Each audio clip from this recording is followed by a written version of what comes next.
بسم الله الرحمن الرحيم. ازيكم عاملين ايه؟ يا رب تكونوا بخير وصحة دايما يا رب، وكل سنة والأمة الإسلامية كلها بخير بمناسبة مولد النبي عليه الصلاة والسلام. الفيديو ده ان شاء الله هنعمل فستانين أطفال زي ما انتم شايفين كده، 3 حتت قماش. بس انا هعمل قدامكم فستان واحد، وفي اخر الفيديو هوريكم الفستانين. بس يا ريت في الاول كده انا طالبه منكم طلب فضلا وليس امرا، تقولوا لي رايكم في الفستانين دول. ايه رايكم بكل صراحه؟ عشان الفستانين دول ممكن يبقوا سبب في اعتزالي اللبس الاطفال. ان انا اعملهم، عشان بعد ما عملتهم وانا شايف ان هم جمال جدا بس مش عاجبين صاحبتهم، وانا يهمني رايكم انتوا، ما يهمنيش راي صاحبه الفساتين دي. تمام، نصلي على الرسول عليه الصلاه والسلام. وده الموديل اللي احنا هنعمله من الوش ومن الظهر، هيبقى بالمنظر ده. تمام، فاحنا جايبين متر قماش. هناخد الاول، هنظبط القماش ونطبقه على 4 من البورسن على البورسن كده، على 4. وبعد كده ناخد طول الجزء اللي تحت من الفستان، وده على حسب كل مقاس واحده. بس هو المقاس ده لسن 3 سنين.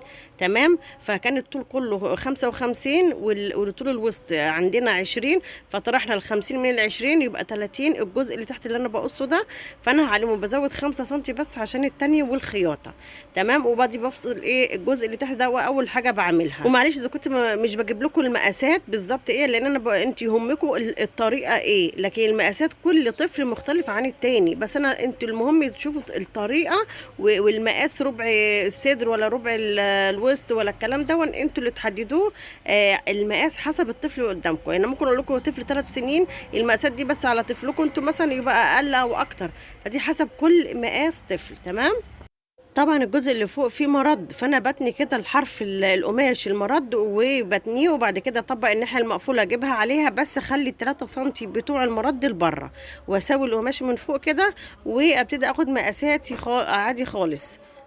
طبعا عشان القماشه دي متر، فلازم ما نهدرش منها ونقيس مقاساتنا بالظبط. فانا دلوقتي هاخد طول الوسط عندنا 20 سنتي، واحدده كده من الناحيه اليمين وعلى الشمال عشان ما يبقاش جاي معوج معايا. وبرده اخطط بالمسطره كده عشان اظبط.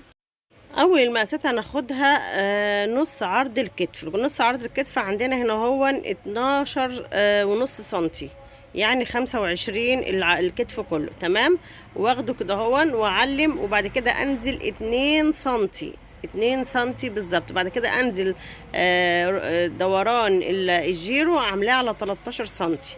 تمام، واخد 6 سنتي حردة الرقبة، وادي الميل بتاع الكتف، وانزل هنا هون سنتي ونص كده،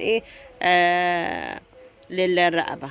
واعمل هنا ربع دوران الوسط، هنا هيبقى عندنا 14 سنتي بالمنظر كده، واعمل خط عمودي وانزل بالدوران ده كده. تمام، هنا انا عايزه اعمل اللي مفيش لا سوست ولا حاجه، زرار من قدامه لحد الوسط بس. فانا هدي اخد ربع دوران الوسط كده واعمله مش زي يعني بحبحه شويه، ازود سنتي او 2 سنتي، واعمل زياده الخياطه. بكده احنا خلصنا الكورساج اللي فوق، الجزء اللي فوق بتاع الفستان، واعمل كده مسافة السنتي بس للخياطة، وابتدي افصل الجزء اللي فوق خالص، عشان اعمل التعديلات بتاعتنا الاساسية، اللي هي حردة الرقبة الامامية والخلفية. طبعا انا بدبس داون عشان القصة ما تروحش مني، عشان هعمل برضو حاجة تانية من الجزء ده. حردة الرقبة، وانزل بميل الكتف كده افصله خالص، واعمل العلامات بتاعت اللي هي الفرد اللي هو بتاع المرد قدام من فوق ومن تحت، عشان ده اللي هتني عليه، عشان القماشه دي ملهاش وش وظهر زي بعض، عشان دي القماشه دي سوفت. القماشه دي سوفت يا جماعه، مش عشان نسيت اقول لكم في اول الفيديو.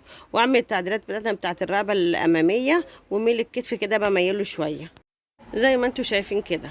لا اله الا الله ولا حول ولا قوه الا بالله العلي العظيم. انا بعيد عليكم الكلام تاني، معلش. انا عايزه رايكم في الكومنتات في الفساتين دي، وزي ما قلت لكم رايكم يهمني اكتر من راي صاحبه الفساتين. تمام، دلوقتي انا باخد بقى الزياده اللي انا دبستها دي، بشوف وسع الكم قد ايه لقيته يجي، وبعد كده باخد طول الكم زي ما انتم شايفين كده. اعمل اول الكم ده هيبقى فيه كشكشه من فوق، فانا بسيب 5 سنتي من فوق، بعد كده باخد الطول الكم الاساسي من غير ال5 سنتي بتوع البومبيل اللي فوق الكشكشه، بحدده كده وافصله. اهي بحدد هنا المعصم بتاع الايد، انا هعمله باسوره، وانزل هنا ميل الكتف، ميل حردة الجيرو اعملها في حدود 10 سنتي. وبعد كده خطط من عندي اخر ال10 سنتي كده ولحد المعصم اهي. انا بتاكد برضو كده بزياده كمان ال2 سنتي بتوع ايه فرق نزول حردة الجيرو اللي انا عاملاها. فانا زودت عليها 2 سنتي زي العاده اللي انا بعملها كده. انا فصلت الكم عشان اقدر ان انا اتحرك فيه براحتي واعمل البومبي اللي فوق خالص. كده انا بعمل حردة الجيرو بطولها ال5 سنتي واعمل الفرد اللي انا هبتدي منه الكشكشه حوالي. بغوطها كده شويه واظبطها وكده يعتبر خلصنا الكورساج والفستان. يعتبر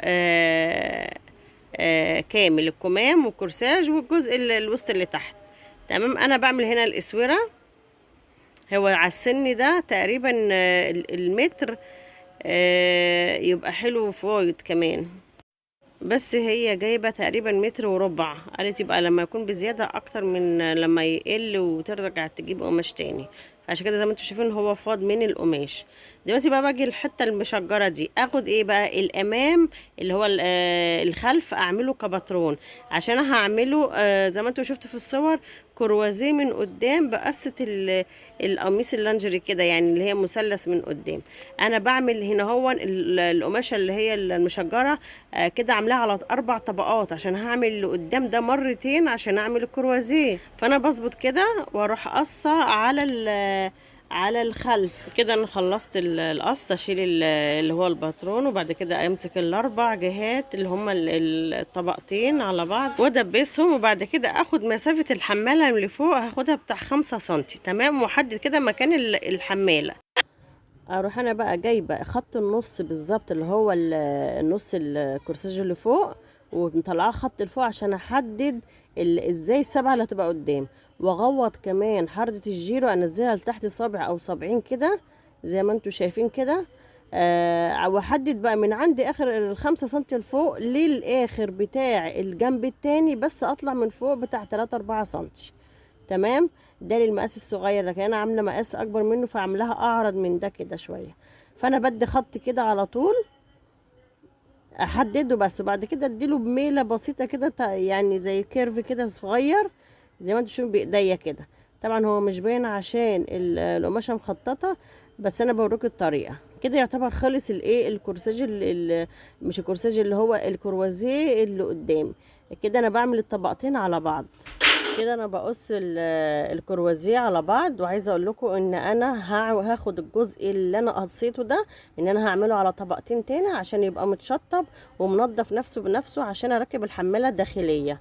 هوريكم دلوقتي وانا شغاله كده. انا خلصت الكروازيه ونيجي نفتحه كده واحط الاتنين على بعض. طب احط ازاي الاتنين على بعض؟ انا معلمه علامه النص زي ما وريتكم، اجيب العلامتين على بعض، ده اللي هيفرق وده اللي هيظبط معايا القصه تمام كده. ادي بالمنظر ده كده. عايزه اقول لكم ان انا هعمله بفيونكه من ورا، يعني برباط من ورا، فانا هطول الجزء ده بس هخليها قطعه خارجيه. احنا دلوقتي هنعمل بقى الجزء اللي هو الظهر اللي هي القطعه المستقيمه دي كده اللي في الظهر زي ما انتوا شفتوا في الصوره. هعملها برضك على نظام على قد برضك الباترون بتاع الكورساج اللي هو الخلفي للفستان. اعمل كده المسافه دي اللي انا هاخدها المفروض تبقى على قد المسافه بتاعه الجنب بتاعه الكروازيه اللي انا عاملاها. فانا عملتها كبيره شويه عشان ده انا عاملاها كذا طبقه، لان اللي انا قصيتها دي 4 طبقات، يعني طبقتين على بعض كده، لانها هتبقى ايه مش الطبقه نفسها. فانا لقيتها ان هي عريضه عن الخط الجنب اللي انا هلزق فيه، فانا هقص منه شويه بسيطه، والباقي هيبقى خياطه من جوه اهي. دي كده هتبقى كده، ودي الخياطه من جوه، دي اللي هتبقى ماسكه في الظهر من ورا تمام. دلوقتي انا عملتها بقى عاملاه مبطنه جايبه مقصه البطانه بتاعته وجاهزه. انما بقى الكروازيه انا هنا بصوا هقصه بطانه تانية ليه، هتبقى نفس المقاس اكني بعمل هو نفس الحردة دي كلها 4 رقات على بعض، اقصها كده عشان لما باجي ابطنها وبدل ما اعمل عشان دي جايه كروازيه جايه بورب، لو خيطتها في رق واحد وهي قماشه خفيفه مش هتبقى شكلها حلو تمام. انا دلوقتي بقى خلصت وبعمل الفستان. هبتدي بالجزء اللي تحت اللي هو الوسط اللي تحت اخيطه خالص لان ما فيهوش سوسته ولا الخياطه من قدام. الخياطه يعني هتبقى الصدر اللي فوق من قدام. بعد كده هنبتدي نكشكش الوسط، هنبتدي من نفرد الخياطه اللي جوه الزياده اللي جوه بتاعت الخياطه، ومن غير ما احط دواسه الفرونس بتاعت الكشكشه هكشكش بايديا كده زي ما انتم شايفين، كشكشه عشوائيه بايديا. ومع الممارسه برضك هتبقي كويسه فيها. وبرضك لما تيجي تركبي الوسط اللي فوق في الوسط ممكن برضك ايه تكشكشي تاني وانت بتعملي بتركبي يعني الوسط اللي فوق. دلوقتي بقى هنعمل الجزء اللي فوق. هنبتدي الاول بالكتاف، دي اساسي، وبعد كده نعمل المرد. وفي برضك ممكن تعملي المرد الاول زي ما كنت بعمله في الشميزات في فيديوهاتي قبل كده. ببتدي بالاي الامام او الخلف اللي فيه شغل ببتدي اخلصه الاول، وبعد كده احط الكتاف على الكتاف. يعني كذا طريقه، ايه كل شيء كل طريقه زي ما انت عايزه. اهو كده اروح انا فكه. طبعا انا معلمه علامه الفرد بتاع التانيه بتاعت المرد. طبعا انا مزوده سنتي، انا عاملاها 4 سم والمرد ده اساسا 3 سم، فالسنتي ده هتنيل جوه اللي هو بتاع البورسون. في ساعات انا ما بحطش البورسون، ما بيكونش في بورسون بعمله اوفر وتانيه واحده. لما بيكون مثلا حاجه بيضه او حاجه سمراء، لان الاوفر عندي ابيض واسود بس، فانا ممكن ما اتنهوش تانيتين جوه بعض. بس دي اهي انا اول ناحيه عملتها تجفيف من غير ما اعمل على الحرف، لكن المرد التاني انا عملته شيمه على الحرف وبعد كده تنيته لجوه، عشان اللي انا عاملاه شيمه من بره وتانيه دي اللي هتتغطى بالناحيه اليمين اللي هحطها على الشمال زي ما انتوا هتشوفوا دلوقتي. اهي كده اروح انا حاطه الناحيه اللي فيها خياطه واحده هي اللي هتبقى فيها العراوي، اللي هحطها على الناحيه التانيه اللي هي فيها خياطتين وتبقى متداريه. الاول اثبتها بس من الطرف كده، وبعد كده اركب الكمام وابتدي اخلص الجزء اللي فوق الاول. طبعا الكمام هنا فيها بومبين من فوق فهي كبيره عن حردة الباط، فانا بعمل الطرف على الكم على طرف حردة الباط من تحت، وابتدي اخيطها لحد منطقه معينه كده قبل الخط الكتف بتاع 3 سم او 4 سم، واروح ابتدي اكشكش لان انا مدبسه الدبوس في النص مع الكتف. فكده كده الزياده اللي ما بين الخياطه هي قبل قبل الكتف ب5 سم، الزياده دي اللي انا هكشكشها على قدها، والدبوس بيبقى وضعه في المنطقه دي عشان يوزع الكشكشه تبقى يمين وشمال خط الكتف متساويه مع بعض، ويطلع الكم في الاخر بالمنظر ده كده. دلوقتي خلصنا الكمين وهنبتدي بقى نقفل ايه الكم مع الباط. طبعا انا بسيب 5 سم في الكم من قدام عشان هحط له اسوره، فبسيب 5 سم عشان الفتحه، واخيط الجناب على العلامات اللي انا عاملاها دي كده، او لو انت عارفه المقاس بالنظر كده تعمليها. وكده كده هيبقى عليها السدير الصغير اللي هو الكروازيه، وهيتحط ايه يتعمل ليه رباط من ورا، فحتى لو واسع شويه الرباط هيضمه. انا دلوقتي بحط الوسط جوه الوسط اللي فوق جوه الوسط اللي تحت، الاتنين وش العدله مع بعض، والوسط اللي تحت القلبه هي اللي من بره، واعلم العلامات اللي هي خط الجنبين مع الخط بتاع الجيبه، انا اسماها وعارفه العلامه بتاعتها فين. لو هتتلخبطي اعملي دبوس او اعملي فرد صغير بعد ما تكشكشي الوسط اللي تحت، وعلمي اللي ورا واللي قدام والجنبين عشان تثبتي ما يبقاش في ناحيه مكشكشه عن التانيه. انا دلوقتي خلصت الكشكشه ولزقتهم في بعض وهيبقى بالمنظر ده كده. طبعا مش هيظهر الفستان في الاخر بعد ما تحط عليه السدير اللي فوق او القطعه الثانيه. انا طبعا بتنيه انا سايبه 5 سم او سايبه مسافه يعني، فقلت لما يبقى اقصر حتى شويه يبقى في ايديا اتنيها تانيتين، وبعد كده لو طلع قصيره افردها تاني. تمام. بس هي عايزه الحاجه لما تبقى قصيره بتبقى افضل على راي صاحبه الفساتين. الحمد لله ما يهمنيش رايها، وحتى لو بصت وشافت الفيديو ما يهمنيش رايها طالما انا واثقه من شغلي وحاجه كويسه خلاص. دلوقتي بقى عشان اعمل النص الياقه، وانا برضو هحط لكم فيديو في صندوق الوصف على طريقه الياقه دي والاساور وتشطيبها ازاي. فانا ان شاء الله عشان انا بطولش عليكم الفيديو، فانا ركبتها كده على طول وظهرت قدامي، فانا بقسمه بالنص الياقه مع النص الرقبه الخلفيه، واظبطه كده بنفس المقاسات واخيطها. بس انا بخيطها بطريقه بقى ايه، ان تخلي الناحيه اللي فيها الفازلين هي اللي بره في وش كده وانا بخيط، عشان لما تيجي تقلبيها والعيله وهي لابسه تقلبها لورا تبقى هي اللي باينه، والناحيه اللي ما فيهاش فازلين هي اللي من جوه مش باينه. واعمل الطبقتين على بعض كده. هي في طريقه انا بحاول ابسط لكم على فكره يا جماعه الطرق، في طريقه تركيب للياقات غير كده بتبقى اصعب على المبتدئين. فعشان كده انا بجيب لكم حاجات بسيطه وتركيبات شكلها حلو برضك في الاخر. دلوقتي الاساور بعملها بترادي وكشكشها بالمنظر ده كده. يا ريت اللي وصل معانا لحد دلوقتي في الفيديو يا ريت ما ينساناش باللايك وشير وسبسكرايب عشان يوصلوا كل جديد باذن الله، وكومنتوا منكم محفز عشان الفيديو يعلى والقناه تعلى بيكم وليكم باذن الله. دلوقتي احنا خلصنا الاساور اهو، وادي الفستان اهو خلص، اول جزء كبير من الفستان خلص، ناقص بقى اللي هو السدري. بس انا بخيط بقى ايه كل فرده ناحيه 2 مع بعض زي ما انتم شايفين كده، هتبقى بالمنظر ده كده والخياطه على الخياطه. حمالة عشان لما اجي قبل ما بخيط الرقين على بعض الامام لازم يكون مشطبه الحبل بتاع الحماله والزقه الاول بقى. بصوا الطريقه دي بتخليك تطلعيه بطريقه كويسه. انا كنت مشبكه الفردتين عشان ما تلخبطش الاتنين على بعض، فانا بثبت كده الحماله واثبت التاني كده زي ما انتم شايفين كده اهو، عشان لما بحط عليه الراق التاني واخيطه هتلاقينه كده وانا بشد الحماله لفوق بيطلع لوحده من غير ما ياخد مني مجهود. انا كنت مخيطه الاول تحت الباط في الراق اللي انا بخيطه ده، فانا رحت فكيت حته اللي عند اللي قبل الحبل الحماله، وبعد كده برجع تاني بعد ما حطيت الحماله بلزقها تاني كده بخيطه والف من فوق عند بدايه الحماله وابتدي اخيط بقيه الكروازيه كده زي ما انتم شايفين. لما اقلبه بقى بيديني طريقه سهله او مش محتاجه بقى ان انا اعمل حاجه بسن صغير. بصوا بس بشدها كده ادي اتسحبت معايا بالمنظر ده. طبعا اي كيرف فيه دوران لازم اشق الزياده اللي انا عاملاها من جوه رغم ان انا واخده ما فيش نص سنتي. اللي واخد مسافه من جوه كبيره بيشقها، اي دوران فيه واخده فيه بتاع سنتي تشقيه، لكن انا واخده حاجه بسيطه جدا عشان ما اخدش من القماش ويقصر معايا او ترفع الخياطه اللي من الجنب دي. اروح زي ما انتم شايفين كده اروح انا مثبتاها بخياطه شيمه كده، الحماله شكلها طالعه كده مشطبه نفسها هي وش وظهر زي ما انتم شايفين كده. اعمل التاني برضو نفس الوضع اهو، بصوا سهل جدا اهو.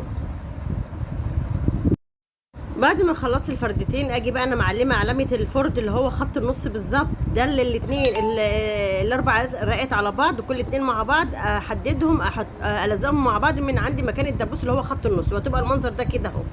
الجزء ده اهو ده اللي ورا وده اللي من الجنب كده، وده اللي هيلزق فيه الحمالات لورا.